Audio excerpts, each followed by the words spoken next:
From the Poor Man's Morning and Evening Portions by Robert Hawker. October the 13th Evening Portion. I am doing a great work, so that I cannot come down. Why should the work cease, whilst I leave it and come down to you? Nehemiah 6 verse 3. My soul, a very blessed instruction is held forth to thee, in these words.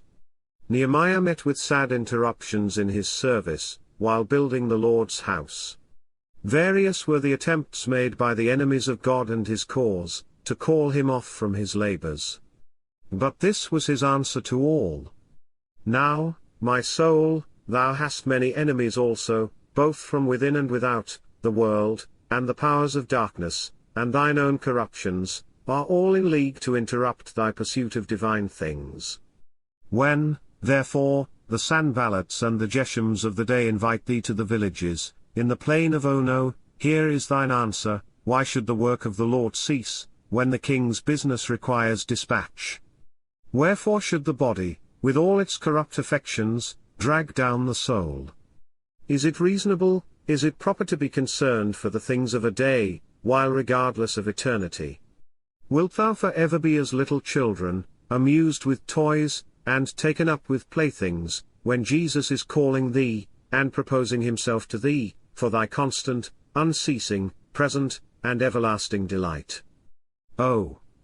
For grace and strength from the Lord, to be able, like Abraham, to fray away those fowls which come down upon the sacrifice. Oh! Do thou, Lord, drive both the buyers and the sellers from thy temple.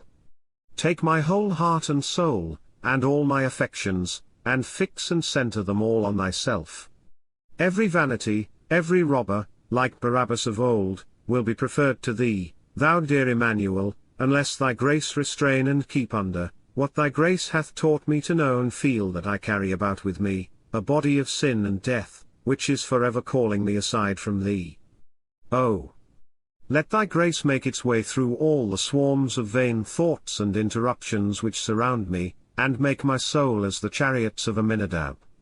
Let no longer these dead flies spoil the excellent ointment, made fragrant by the rich spices of thy blessed Spirit, but when saluted even by the most innocent call, like that made to Jesus himself, of his mother and his brethren being without, desiring to speak to him, oh!